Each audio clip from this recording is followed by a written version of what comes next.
Hey, I'm here today to share one of my favourite things to do, which is making pockets for junk journals. So I'm going to give you a quick flip through of a journal that I have made using the Time of Reflection Junk Journal Extras Kit by Craft O'Clock. So that's on the 14 Craft Bar website. So I'll give you a wee quick look through. This was one of the pockets that came in the set, and I just made it a little bit smaller to fit and put some tea dyed, maybe coffee dyed, I can't remember which one these were, papers in just to be able to journal in. We've got a tea stained paper bag, couldn't remember the name of that, with one of the envelopes that comes in the kit as well.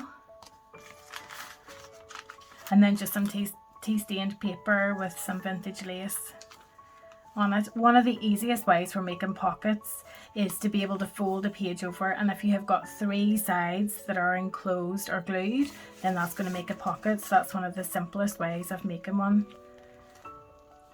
Again, here it's got these two bits that are enclosed, which means it forms a little pocket or a tuck spot in here, and again something similar.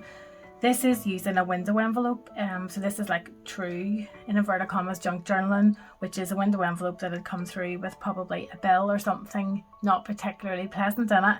And what I used was then some of the papers that came in the set to be able to cover it and create a little pocket.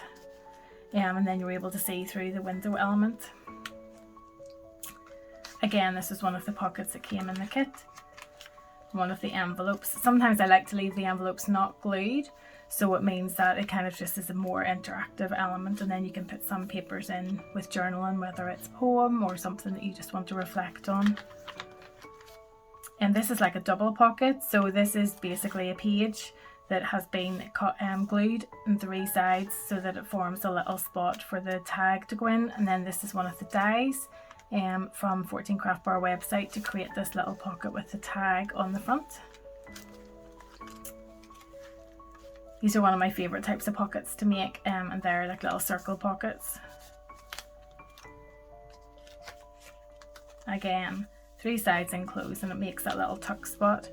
I've got another part where the doily is for this tag, another here, and then the back of the paper bag, just cut open the side of it just to create that other little tuck spot here. So what I thought would be good to do was to show you some of my favourite pockets to make. These are the pockets that I would use most often, and they don't require any like scoring boards or measurements. Basically glue and scissors are the main things that you really need to have. So I'm going to show you one to start with. And for this, you use a rectangular piece of paper, so you can use any type of paper that you want. Double-sided is better, just because there's going to be bits of it that are shown on the other side. So basically you take the bottom right hand corner and fold it up about 3/4 probably of the way across, maybe just a little bit more, and make a crease. I have just one of these bone folders here, but you can use like the back of a knife or scissors or whatever to use that, just to make that crease nice and sharp. And then if you take it and tilt it so that this line is like horizontal with your body, and basically what you're going to do is take this corner and this corner, and you're going to be folding them over the top. So you're going to have the left hand side is going to go down first, and the right hand side is going to go over the top.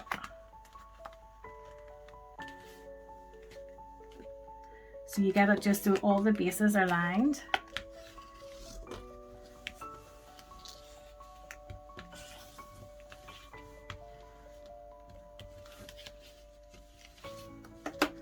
Okay, and what that does is, if I can just get something to show you.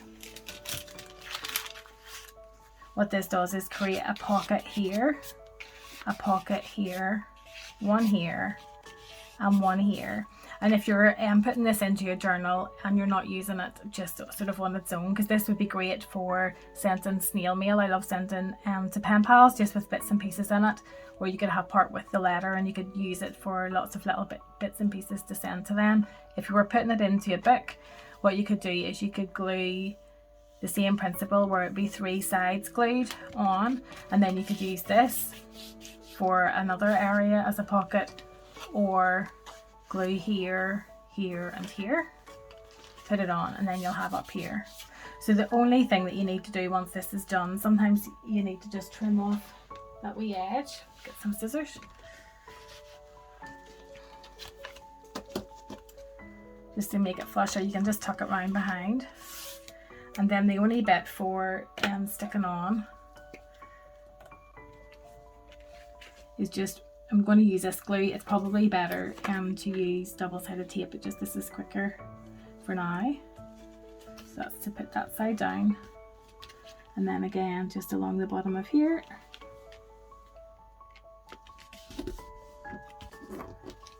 So I think this is such a quirky, that's not going to stay very well, but that's such a quirky little pocket. It's just something a little bit different. It requires no scoring or measurements, and literally any rectangular piece of paper. So you could use a vintage book page, or I have been using today the Loveland collection that's on the website as well. So, you know, whatever you fancy. What I would say is just to be aware of what is on your back page, because some of it will be upside down then, depending on whether it's a pattern that needs to go a certain way.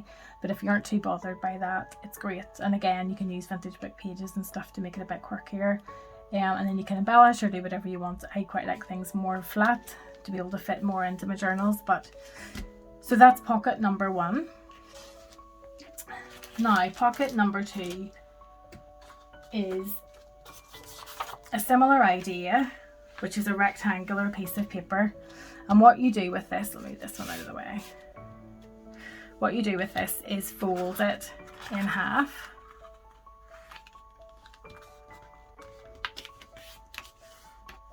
Open it up, fold it in half this way.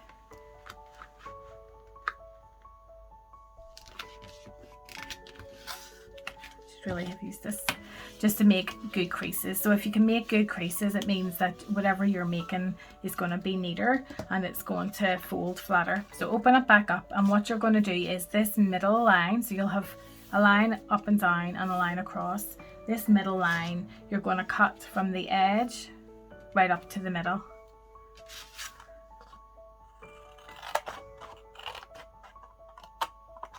Okey-doke. Now what you're going to do for this part is you're going to take this top corner, you're going to make basically 2 triangles, a larger triangle here and a smaller triangle here.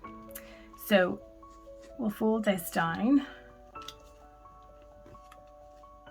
So this is your larger one. And then the smaller one that you're going to make here, you're actually going to tuck it to the other side. So I'll turn it around just so you can see what I'm doing. Okay, so you have this larger and this smaller. And all you do for this is tip it up and then fold it across. And what you have here then is a pocket here, a pocket here, and then there's a pocket on the back in here. So what I generally do before I do any gluing is open it back up again, and the rectangle beside the largest triangle, this top bit here, to make it sort of a small circle out of it, I use this like a circle punch, but if you want to just use scissors, you can cut it out, and it basically means that you're able to show this is a pocket.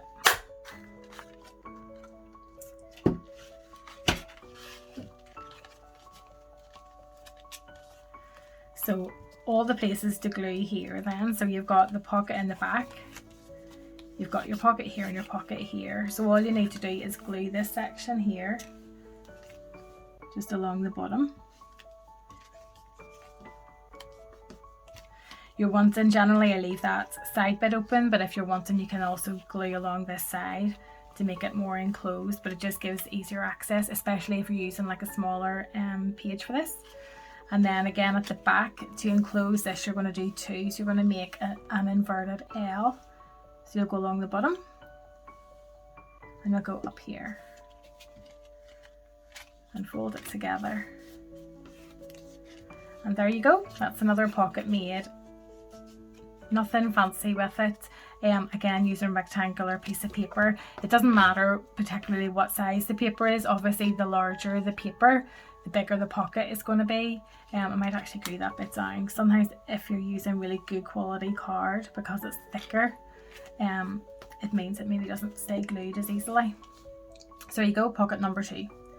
So pocket number 3, I'm going to show you, is the simplest of all. I had it cut out here, now I can't see where I put it. Here we go. So basically pocket number 3 is what I had shown in the journal. I think it's right here. So it's just this little circle pocket, and it's so easy to make, but really effective, and just something a bit different from the kind of straighter edges of some of the pockets that we're making. So for that, you literally need 2 circles that are the same size of paper. And what you do is pick whichever you're wanting to have visible, I guess, for the pocket. So what I'm going to do is, I really like the flowers in this. For me, I like ripping it because it kind of gives a more rustic feel to it rather than cutting it, but you can cut it if you prefer.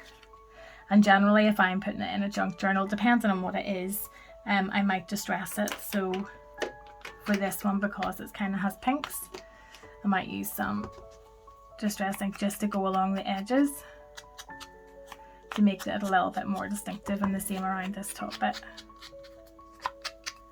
This is just optional, so we go for that.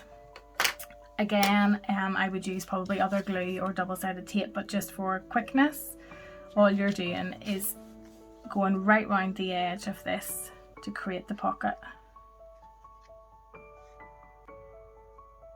The concentration. I'm not silent very often, as you can tell by how much I chat in these videos. So there you go, and again, to make it, use this, it's a bit big, but actually it looks like you can't put very much in, but you can put a couple of little tags or labels or bits and pieces in it, and I just think it's a really cute way of creating another pocket in it. And the very last pocket is a really simple one as well, and that's using up some of your 6x6 papers. I have tons of 6x6 papers, and I discovered this pocket last year, and I use it all the time, especially for sending snail mail and things in. So again, using the Loveland collection, double-sided is not necessary in this, but it works better. So all you're doing with this is you're going to fold the bottom edge up a little bit. I would probably do, I don't know what that is, maybe an inch, just over an inch. My scoreboard, the little trimmer bit is kind of blunt, so it hasn't smoothed that very well, but we'll go with it anyway. So fold it up, and then you're going to take this and fold it across. And again, use something just to flatten down to make your edges as crisp as you can.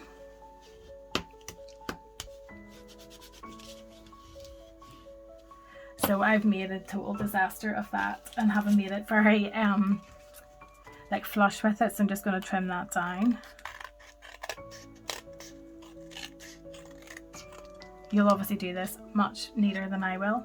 So what happens here then is, again, we're wanting to show that there's going to be a little pocket here. So before we glue anything, I just unfold this and make a little circle just around, somewhere around the middle. It doesn't really matter. It's just because sometimes I've sent things to people and then they have said afterwards that they haven't realised there was anything in it.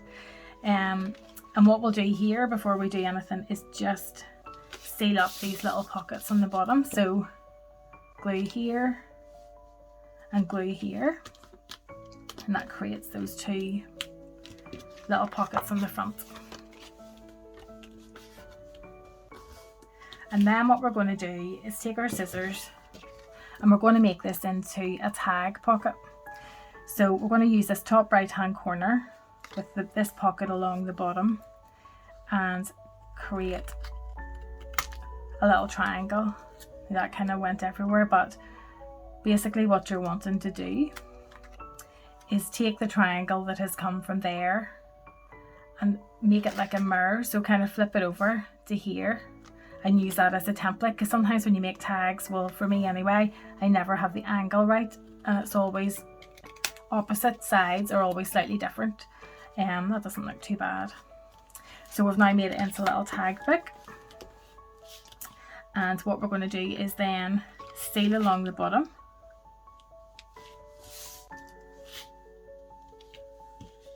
For there. And we're going to seal here and here. Just kind of the two side angles. So just to kind of go over that again. So you do the bottom, this side, and this side you leave the top. You can seal it, but I'm using an eyelet, I don't know how you pronounce that, eyelet fixer. And so what I'll do is just, I have kind of an old style one of these, so you have to create the hole separately.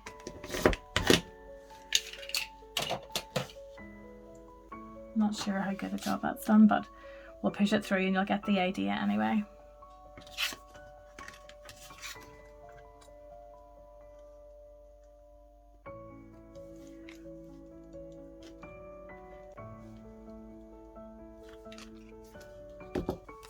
And there you go. So that creates a little tag folder. You have an area in here, you have an area at the front, and then again an area at the back.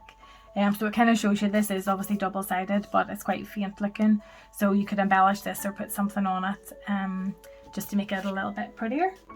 So those are 4 examples of pockets that you can make without really any tools.